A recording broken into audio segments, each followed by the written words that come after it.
Hello, this is Kevin Flynn from 3GPP. I have with me today Georg Meyer, who's the chairman of the Technical Specification Group Service and System Aspects, known as TSG-SA in 3GPP. He was elected to the chair of that group in March 2019, but previously served a successful 4-year term as the CT chairman, one of the other technical specifications groups, so very experienced in 3GPP. But today the presentation will be about the last plenary meeting, which was SA number 87, and the progress that was made there.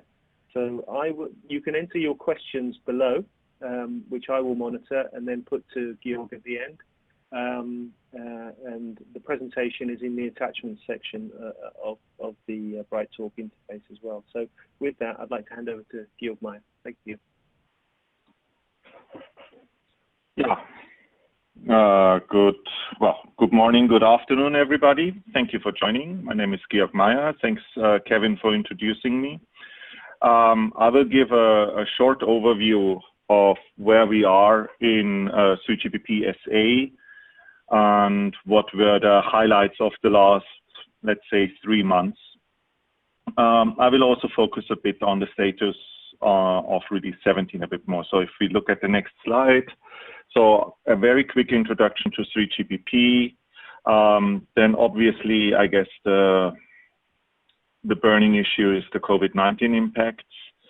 Then we go through the 3GPP releases, the overall timeline, and the 3 releases we are currently working on. And then I have one more slide on the improvements that we started out recently. So I guess most of the people on the call are aware what 3GPP is. It's a standards developing organization. It's made up from the organizational partners. These are standards organizations all over the world. We have currently around 700 companies that are actively participating in the work. We frame our work in releases. So releases have a definite time span, a definite content, and usually we have these releases every 15 to 24 months. And then we have, of course, these bigger generations of mobility or of our network, of our technology, where we so far defined 3G or UMTS, 4G LTE, and now 5G. And this is always around every 10 years we come up with such a new generation. Now, obviously, our focus is fully on 5G. The releases 15 and 16, they form the base for 5G, and now we are in the middle of release 17 or starting up release 17. We have standards for all sectors of mobile communication, so it's not only just for the smartphone user out there on the street, but it's also, we have for voice over LTE, narrowband, IoT. These are technologies that we have already there, so you can also connect devices. But you can also, looking into the future, see that 5G is, of course, a technology that looks at factories, that looks at self-driving or autonomous cars, that will include satellites and so on. So there's a whole range of new technologies that will be integrated in our work or that are currently integrated into it. We have around 20 working groups. So we have the 3 TSGs on top, of which TSG-SA is the one where I'm the chairman. And under each of these TSGs, we have working groups.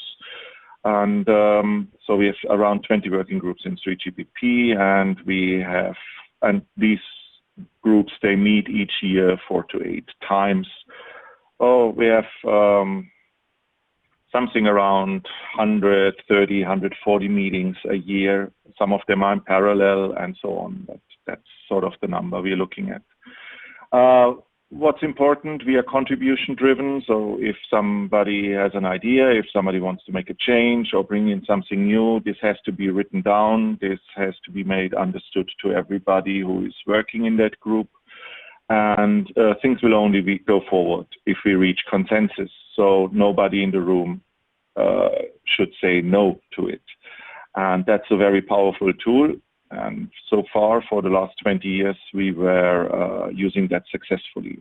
We also are based on face-to-face meetings, but of course, this has drastically changed now. And that brings me to my next slide, the COVID-19 impacts. And I think that's sort of the thing where most people feel a bit of insecurity at the moment where we are. So, as I said, we are based on face-to-face meetings, but obviously in Q1 and Q2, we now had to cancel all the face-to-face meetings, including the plenary, the TSG meetings. And all these meetings, they were held now electronically, so as e-meetings. For the moment, we don't know how this, I call it crisis, how this crisis will go on, whether we need to cancel more meetings. It is, in my understanding, very, very likely that we have to cancel more face-to-face meetings, so that also Q3, maybe even Q4 meetings will have to be conducted electronically. And that is not only dependent, so this going back to normal is not only dependent on when the virus stops, but also on the travel restrictions that companies and countries put out. So as an international organization, as a global organization, we are dependent that people from all corners of the world can come to the meeting and participate there in the face-to-face meetings. And in the current situation, this is very challenging, and it's not really foreseeable when we will be back to that. We conduct the meetings now as e-meetings. We have, of course, less output. I would say the output has drastically dropped, but obviously we only did this now for only 1 quarter. We're gaining experience. We are using new tools. We're trying to get more into this collaborative online mode, and that's working well. Where all the leadership, all the delegates are working hard to make it more convenient and more practical to participate in the meetings and to get to decisions. What we decided now is that for the time being, for the Q1 and Q2, the main focus will be on the completion of Release 16. Release 16 is settled to complete in June this year. And wherever there is any issue still open in Release 16, this takes the highest priority. In parallel to that, we start up the Release 17 work already on stage 2, and I will have this on some more slides. So on the overall situation with this, we see that the virus crisis, it really impacts us, but we are still working level, but on a very decent level. We are still creating very good output, and we obviously planning for the future to make our work come back to full speed as it was originally planned. So here now the release timelines. We are currently working in parallel on 3 releases. Release 16, that is the one which is destined to have the IMT 2020 submission, and therefore it needs to be completed by end of June 2020. And that will happen, and we now shifted the stage 3 freeze by 3 months. So it should have been frozen, like this means the specifications are complete. The specifications would have been were planned to be complete in March. Now this was shifted to June. And this coincides now with the coding. So we have ASN1 coding, we have API codings and so on. They're usually 3 months after the stage 3 freeze, but due to the current situation, we said, let's give stage 3 a bit more time. So practically what we're doing, we keep the final deadline, but for the stage 3 work, we gave 3 more months. On release 17, we see here, we are now planning to finish the stage 2 work by December in this year, and the stage 3 work then 9 months later. That would be in September 2021. Also here we shifted by 3 months, and I will go to that in a separate slide. And then for release 18, it's not much to say. We haven't agreed on any timelines, on any dedicated content. The stage 1 work, the requirements is ongoing, but we really have to see where we are going with that. For the moment, the focus is definitely on 16 and 17. Then we have 3GPP release 16. So I said already the deadline was frozen for stage 3.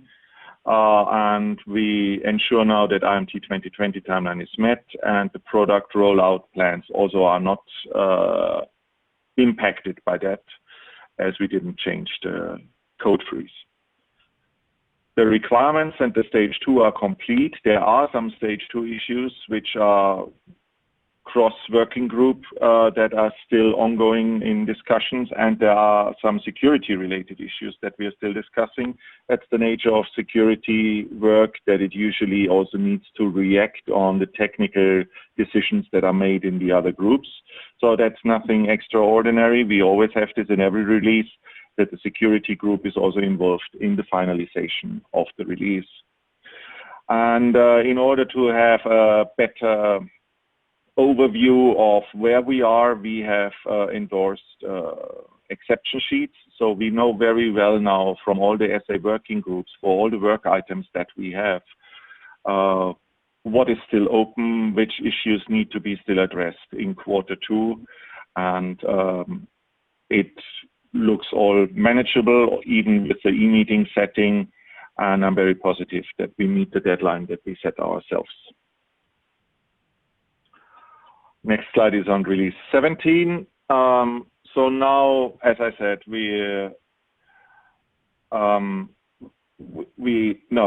the SA1 work already finished. So the requirements have been finished in time by Q4 2019.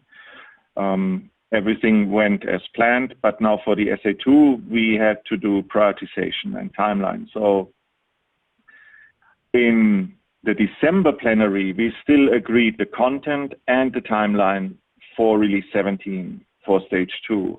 And we said it's a 15-month release. Now, after the COVID-19 hit us, we now had shifted this by 3 months. So we are going to a deadline, to the deadlines that I showed before. And then on the content, I want to say we will not touch that content. So based on whatever impact is now happening, we stick to the set of functionality that we agreed for release 17, and we will go forward with that. We will not change that due to the limitations we are meeting now. This prioritization process was very challenging. I would say we sort of crossed out 50 to 60% of the content that people wanted in that release. We always do this for every release. We cross out a certain amount, but this time it was a bit more painful than usual, I would say. But I think we did the right decision. We have a broad variety of issues now that we will be working on, and it looks good to me. For the other working groups in SA, we didn't need any prioritization, so they go on as normal. And now for SA2, this is the architecture group. The release 7 study items will start in Q2 2020. So they will pick up the release 17 work now. SA6 has already started on release 17 work. That's the group that's working mainly on mission critical issues and API related issues. Now, this is the very high level overview. So on what we do in release 17, and I practically, what I want to show you is that release 17 practically has 2 legs, which it's standing on. The one is enhancements of the system, the 5G system, to make it more stable, to make it more functional, to give it more possibility to include further actors and players. And then the new features that we have, which are also system enhancements, yes, but mainly focus on enabling vertical industries to do their work in with this 5G network. And I mean, you see here obviously the satellites and the industrial IoT, which are the factories and manufacturing and so on.